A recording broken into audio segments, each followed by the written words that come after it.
કોંગ્રેસના દિગ્ગજ નેતા અને આહિર અગ્રણી હીરા જોટવાની ધરપકડ થઈ, જેના 24 કલાકમાં હવે તેમના દીકરા દિગ્વિજય જોટવાની પણ અટકાયત થઈ છે. મનરેગા યોજના હેઠળ પિતા પુત્રએ સરકારી કામ કર્યા વિના ખોટા બિલ પાસ કરાવ્યાનો આરોપ છે. મનરેગા કૌભાંડમાં કરોડો રૂપિયાનું કૌભાંડ આચર્યું હોવાનો પિતા પુત્ર પર આરોપ છે. આ કેસમાં અન્ય એક આરોપી તરીકે ક્લર્ક રાજેશ ટેલરની પણ ધરપકડ થઈ છે. ભરૂચ પોલીસના જાપ્તામાં ઉભેલા હીરા જોટવાએ પોતે નિર્દોષ હોવાનો દાવો કર્યો અને કહ્યું કે સત્ય પરેશાન થઈ શકે છે, પરાજિત નહીં. સત્ય પરેશાન થઈ શકે, પરાજિત ન થઈ શકે. સત્યનો વિજય જ રહેશે. તપાસ બરાબર ચાલે છે અને વિશ્વાસ છે પોલીસ ઉપર, તંત્ર ઉપર. જે હશે બહાર આવ્યું. હીરા જોટવા અને તેમના પુત્ર દિગ્વિજય જોટવા વિરુદ્ધ ગંભીર આરોપ છે. પોલીસ તપાસમાં ખુલાસો થયો કે મુરલીધર એજન્સી અને જલારામ એજન્સી દ્વારા મનરેગામાં કૌભાંડ આચરાયું, જેના રૂપિયા હીરા જોટવા અને તેના પરિવારજનોના ખાતામાં ખોટી રીતે જમા કરાવાયા. મનરેગા કૌભાંડમાં 40-60નો જે રેશિયો હોય છે, મટીરિયલ પૂરું પાડવા માટેની એમને ટેન્ડર આપ્યું હતું. એક પણ ગાડી કોઈ જગ્યાથી મટીરિયલ પરચેસ કર્યું નથી કે સ્થળ પર એમણે નાખ્યું નથી. એટલે રોયલ્ટી અને જીએસટીની પણ એમાં ચોરી થયેલી છે. અને જે પણ જીએસટી વાળા બિલો એમણે મૂક્યા છે, બોગસ બિલો છે. ત્યારે વેરાવળ જિલ્લાના તાલુકાના સુપાસી ગામમાં એક એપી સેન્ટર બનાવીને આ કોંગ્રેસના દિગ્ગજ નેતાએ જે કરોડો રૂપિયા ભરૂચમાંથી સેરવ્યા છે, એ જ પ્રમાણે નર્મદા, છોટાઉદેપુર, પંચમહાલ અને દાહોદ આ 5 જિલ્લામાં 5 વર્ષનું એમની એજન્સીમાં જમા થયેલા પેમેન્ટની જો ચકાસણી કરવામાં આવે તો 2500 કરોડ રૂપિયા એમની એજન્સીમાં જમા થયા છે. અને એ 2500 કરોડ રૂપિયા કોની સાથે વ્યવહારો થયા છે એની જો તપાસ થાય તો એમના પડદા પાછળના જે પ્રભારી મંત્રી અને પંચાયત મંત્રી છે એમનું પણ કૌભાંડ આવશે બહાર, સાંસદશ્રીનું પણ આવશે અને ધારાસભ્યને કેટલાક કમલો બનાવવા માટે ફંડિંગ કર્યું છે એ પણ આવનારા દિવસોમાં બહાર આવશે. તપાસ ડિટેલમાં જતા ખબર પડી કે 2 એજન્સીને આ કોન્ટ્રાક્ટ મળ્યો હતો, મુરલીધર એજન્સી અને જલારામ એજન્સી. આ બંને એજન્સીઓને મટીરિયલ સપ્લાય કરવાનું હતું અને કામ પૂરું કરવાનું હતું. તપાસ કરી ત્યારે ખબર પડી કે આ કામ પણ પૂરું નથી થયું. જેટલું કામ કર્યું છે એ પ્રોપર કામ નથી કર્યું. મટીરિયલ સપ્લાય જે કરવાનું હતું એ પણ નથી કર્યું. અને જે 60-40નો ratio material supply is to labour એ પણ મેન્ટેન નથી કર્યો. તેમ છતાં 56 ગામોમાં ખોટા બિલો રજૂ કરી અને સરકારી નાણાંની ઉચાપત કરી છે.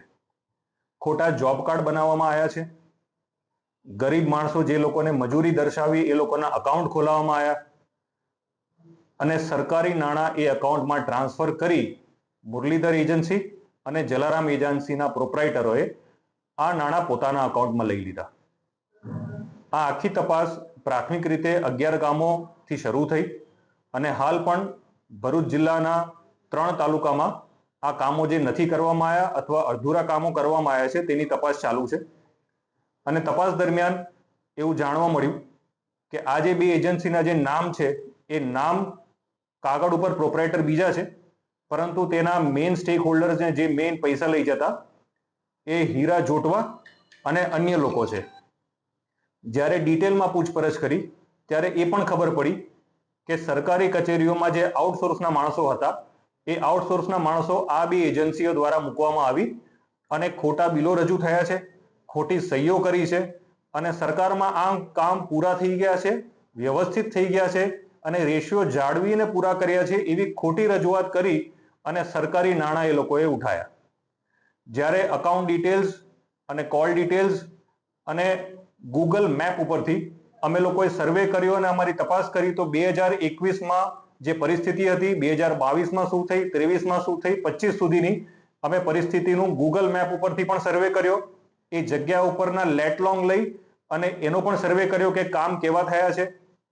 ઉપરાંત જે રીતે પ્રોસેસ પૂરી કરી સરકારી કચેરીને ડીડીઓ ઓફિસથી અંદર અમે ડોક્યુમેન્ટ્સ ભેગા કર્યા, એ લોકોના બેંક અકાઉન્ટ ડિટેલ લેવામાં આવ્યા, એ લોકોના ઇન્ટર કોન્ટેક્ટ શું હતા એ ખબર પડી, એ લોકોના આઉટસોર્સના માણસો કયા વિસ્તારના હતા અને કેટલા એક્સપિરિયન્સ હતા એ ડિટેલ લીધી. અને એના અંતે અમારી તપાસ ટીમે નિષ્કર્ષ ઉપર આવી કે આમાં જલારામ એજન્સી અને મુરલીધર એજન્સીની પાછળ પણ ઘણા લોકો છે કે જે સંડોવાયેલા છે અને જે લોકોએ આ સરકારી નાણાંની ઉચાપત કરીને પોતાના વપરાશ માટે પૈસા રૂપિયા લીધા છે. જેના આધારે અમારા પૂરતા પુરાવા અને એવિડન્સ ભેગા કરી અને ગઈકાલે હીરા જોટવા કે જે આ બધા પૈસા એમના અકાઉન્ટમાં, એના પરિવારના અકાઉન્ટમાં જે ટ્રાન્સફર થયા છે એમને અમે ગીર સોમનાથથી પૂછપરછ માટે લઈ આવ્યા અને ગઈકાલ રાતે ભરૂચ પોલીસે એમને એરેસ્ટ કર્યા.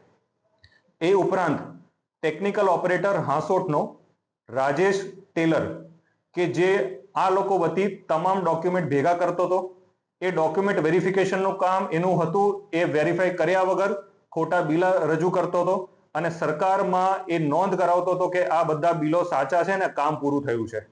એ ખોટા માણસોએ આ બધું એવિડન્સ ભેગા કર્યા એટલે રાજેશ ટેલરને પણ અટકાયત કરી છે. ઉપરાંત જ્યારે હીરા જોટવાની અન્ય એજન્સીઓના બેંક ડિટેલ, કોલ ડિટેલ્સ અમે જોઈ તો એ પણ ખબર પડી કે હીરા જોટવાનો પુત્ર દિગ્વિજય જોટવા પણ આ સરકારી નાણાંની ઉચાપત કરી છે ને અત્યારે અમે થોડા સમય પહેલા એને ગીર સોમનાથથી અટકાયત કરી છે. અત્યાર સુધીમાં આ કેસમાં 3 લોકોની અટકાયત કરી છે: હીરા જોટવા, દિગ્વિજય જોટવા અને રાજેશ ટેલર. આગામી સમયમાં આ લોકોએ કઈ રીતે આ નાણાં એકત્ર કર્યા, કઈ રીતે આ લોકોએ મટીરિયલ સપ્લાય કર્યા વગર કામ પૂરા કર્યા અને કઈ રીતે આ લોકોએ આખું કૌભાંડ બહાર કર્યું છે, એ આખી કોન્સ્પિરસી આગામી સમયમાં અમે બહાર પાડશું. અને અન્ય આરોપી જે આ લોકો સંડોવાયેલા છે, એજન્સીઓના બંને માણસો આરોપી છે જ, એ ઉપરાંત કોણે કોણે આને સપોર્ટ કર્યો છે, છેક નીચેથી લઈને ઉપર સુધી કેટલા લોકો ઇન્વોલ્વ છે, એ તમામની પૂછપરછ કરી અને એ લોકોની ગુનાહિત કૃત્ય સામે આવશે તો એ લોકોની અટકાયત કરીશું.